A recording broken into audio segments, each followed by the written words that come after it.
Star, and I'm doing a really short one on the Cosmos application here from Waves. It's currently free.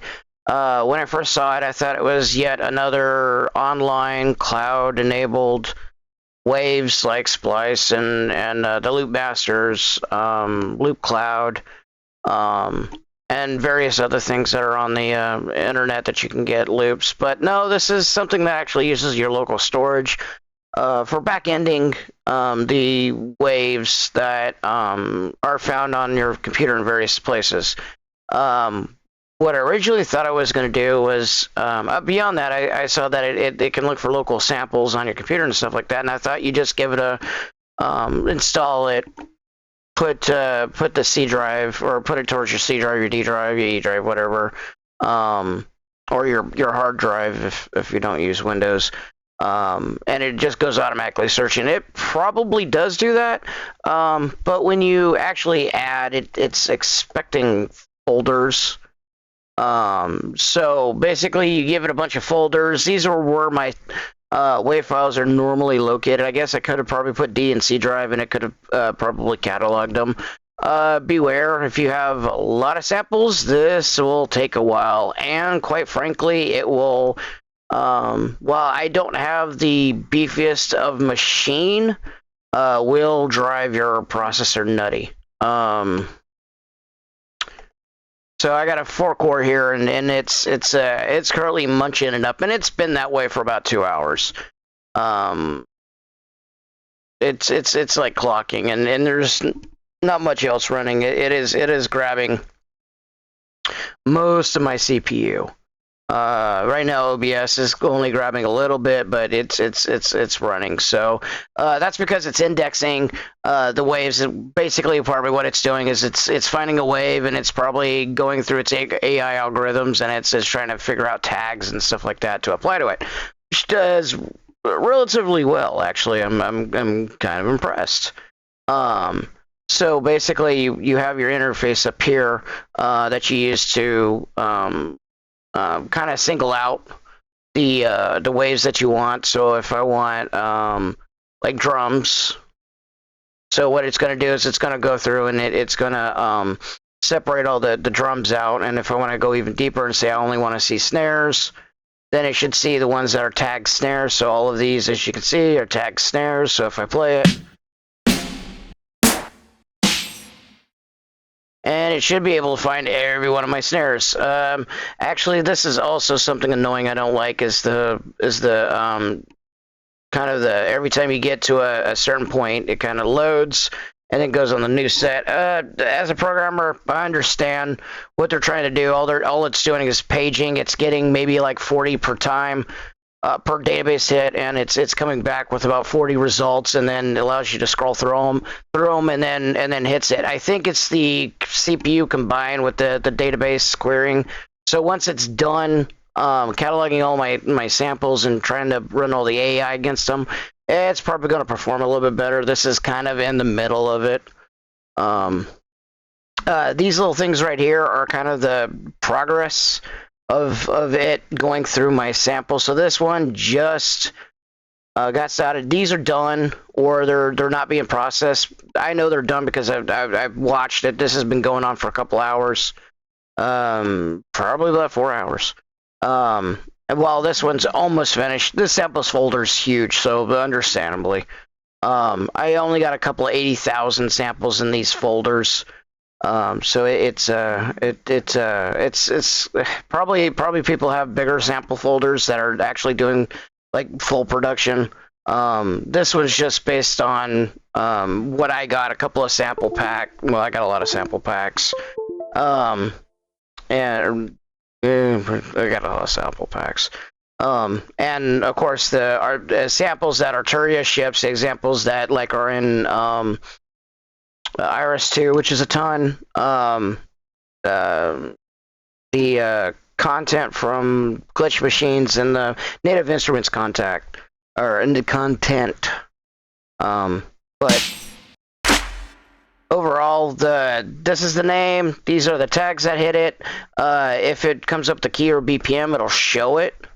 So that therefore you can go into here and you go say I want, for example, everything that's in C. See everything popped up over here, C, and then you want to put a BPM, and it should filter it by the BPM. So now I have the BPM plus or minus 10.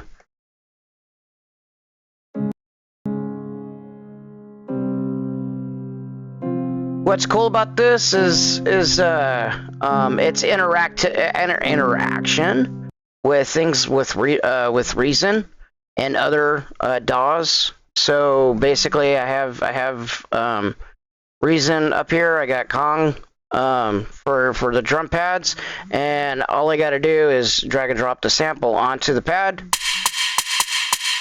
and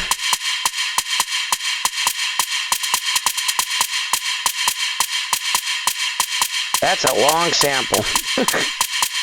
Let me get something shorter. So let's do these kicks. Clap will do. So just drag the sample on.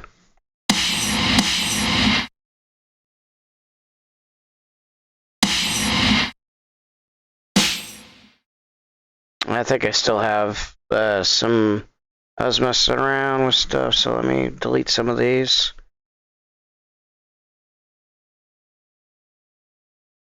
Yeah, I got my polarizer still active, that's why.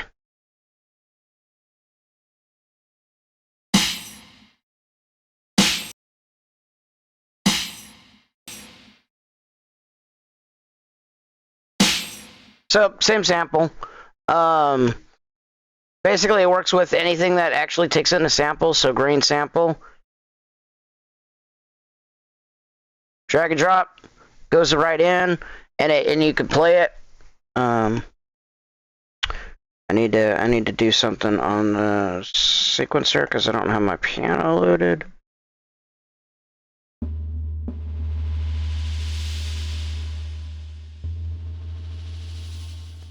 Kind of cool. We're just messing around out of the blue. Same thing with Mimic. Where'd Mimic go? Where'd my Mimic? Oh, Mimic. There it is.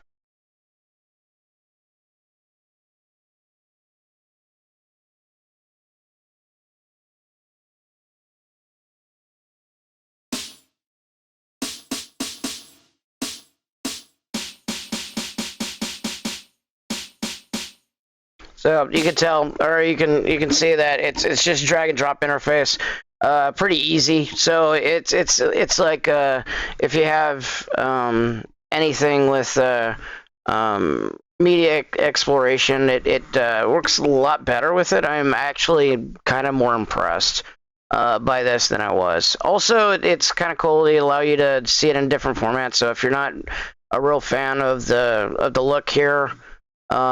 You can go with the more less boxy type of interface, or the, what do they call it, the collapsed version, or you can go into this Cosmos looking thing. So when I click on this, it's going to build a space galaxy map. It's pretty cool, and this is like all of my samples. So it sorts it by different different tags here, so brightness, how bright it is, or space, or saturation, or dynamics, but it can go on different spectrums.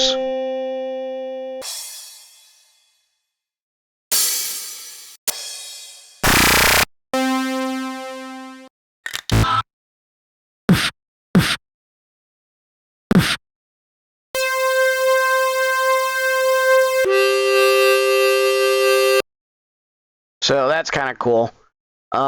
So if I were to like do saturation, it changes it up to basically do the saturation, and then go back if you want to do it go through this way. Again, this is the name. Also, you can add things to a collection. So you can say, hey, here's my collection of claps. Here's my favorites, so that you can filter by favorites up here for immediate use. Another cool thing. So yeah, it's pretty cool. Again, you can build your collections here, so you can have a quick. You can turn them on and turn it off, so you can say, "Hey, I want to add this to clap." So now, when you go to clap, it should only show that one. So you can have like collection of favorite claps or favorite drums or kicks or snares or whatever, or creepy sounds. What I would probably have or industrial drills and stuff like that. So it's pretty cool. I think that's all I wanted to demo of it. Um, yeah. So thanks for listening.